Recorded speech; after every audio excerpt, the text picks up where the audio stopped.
This one is gonna be rough. And it's because I don't get this vehicle.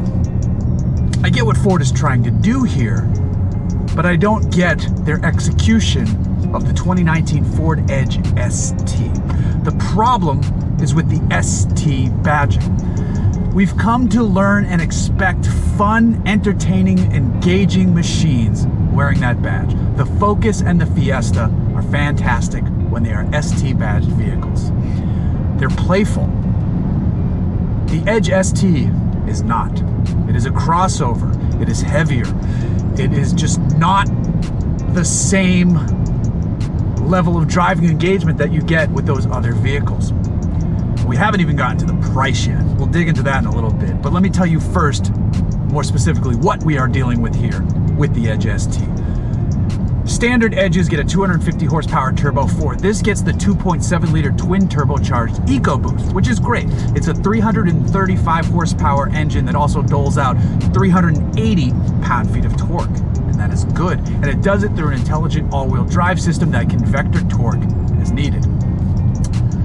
But it's not an entertaining all-wheel drive system. You can press traction control and try to get a little bit more fun.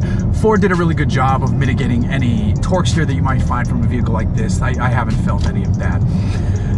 This one wears the optional 21-inch wheels. It wears the optional larger brake kit, so stopping power is great. It's super grippy with Pirellis wrapped around those tires. There's plenty going on in terms of the handling and just grip level of this vehicle. That's good. That's really good. The steering does feel a little bit rubber bandy at times across the center section, but that is just something that comes with electronic power steering. Otherwise, it is tuned wonderfully. The seats are great, though the seating position is just a little bit too high for my liking. I feel like I'm looking down on the road when I want to be looking out on the road. That's a personal preference. The seats themselves have suede in the middle, and they are comfortable, and they are ST badged. There's ST badging all over the place here, and it works. The blue paint works well. The black wheels look well. I think it looks nice, minus the treatment of the exhaust finishers. I just don't like the way that's integrated into the bumper. But we have to get back to the issue at hand. So this is a Ford Edge ST. The base Edge starts at like $29,000 or right at $30,000. A titanium Edge, which is the highest of the trim levels of the non-sporty ones, I believe that starts at 38 or 40, yeah, it starts at 38 and you'll push it into 40 with options. This starts at 42.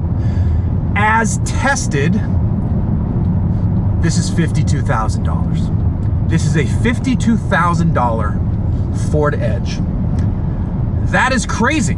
That is insanity. That price would make sense to me if this had the Focus RS running gear underneath, if this was an Edge RS, or if you didn't need to option up things on this and kept this at $42,000, the Edge ST would make more sense to me even down there.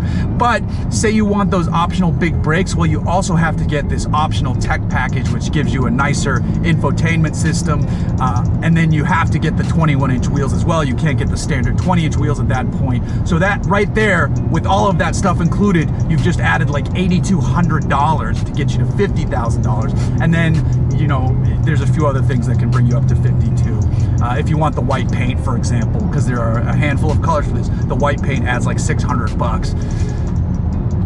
So if you're gonna get an Edge ST, you're gonna want the bigger brakes, I would assume. So then you have to get all that other stuff I just mentioned. So right away, you are at $50,000. That's insane to me. It's not like this is like a, listen to that rev hang too right there. It just didn't want to shift because I have it in sport. There's a drive, and then sport has more aggressive shift mapping, but that's just kind of... The other thing too, the exhaust just drones on after a bit. This vehicle has fallen very flat for me. Like I said, it looks cool when it shows up, when it's parked there. The blue paint, the black wheels, all of that stuff works well. Then you dive into the ST-ness of it. You see that red badge, and you should be rewarded with something that makes you smile. And I'm not smiling. I wouldn't be smiling if I bought this, because I would have just forked out $52,000 for a crossover that's, the handling's fine, the steering's good, but there's nothing here that makes you go, oh, sweet, I get it. There's nothing that clicks. When you drive a Fiesta ST, through a canyon road, you go, wow, you smile, your money has been very well spent. The Focus ST, big brother to the Fiesta ST, same thing. It's rewarding, it's engaging, it's enjoyable, and it is money well spent. Step all the way up to the Focus RS, and yeah, that vehicle has its problems. Its suspension is too stiff. The seating, it can be hit or miss there as well, but everything else about it is awesome. It's engaging, it's kick ass. The Focus RS is an awesome machine. Put the Focus RS bits under the skin of this, keep the price at 50, and now we're talking. And then throw on some mud flaps and like rallycross style it out a bit. There we have a vehicle that makes sense at that price point. There we would have something really fun. This misses the mark. This is not it. This, I'm not gonna go out and say like, it's killing the ST name. I get what they're doing here. Ford basically hates cars these days. They're going to focus on trucks, crossovers, and the Mustang. So the Edge ST is a way for them to be like, hey, we're going to give you crossovers, but we're going to make them fun and sporty and all that stuff for those of you who still want that. No, it's not happening here. If this stuck at the $40,000 price point, I would be less harsh on it. But the fact that because you want those brakes and then you need to get the wheels and then they stuff that tech package, or it's called like 401A is the equipment group that you are forced to get once you get the brakes. So that's an immediate jump to $50,000 once you do that. No, I'm out. No thanks. I wanted to like it. I definitely wanted to like this one. I didn't go into it thinking, I'm gonna hate that because of what it is. And I don't hate it, I strongly dislike it. Because inside it is still a good car. It has a really nice B&O sound system. The all-wheel drive system is totally competent. The sync works fine. The display of it seems a little dated to me these days. I feel like they could clean up the graphical look, the display, the actual buttons and how it looks, but functionality-wise, it all works fine. Seats are comfortable. Plenty of room for the car seat, plenty of room behind that in the rear cargo space. So all of that stuff is good, but you throw the ST badge on it and then you spend $50,000. Think of what you can get for $52,000 as tested price. Think of the vehicles you could buy a used Macan. You could get a used Porsche Macan that would wipe the floor with this, and you now have a Porsche. I mean, that's a dramatic comparison because, old car versus new car is a tough sell to some people, but I'm gonna make that comparison anyway. You could get a good Macan used for actually, you could probably get a fucking new Macan for $52,000. You don't even have to go used. I gotta look up prices on Macans because I could be wrong there, but I don't think I am. Yeah. If you include the used market, though, it's almost unfair what you could get for $50,000. So that's a big problem.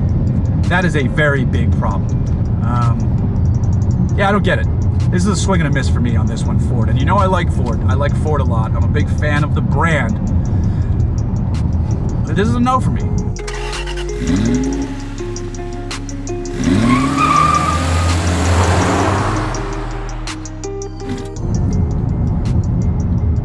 Oh shit, my mic died. Well, at least we got the GoPro. I just realized my mic died. I have no idea how long this was going. We're gonna have to go with that audio, most likely. So I can keep droning on a bit here.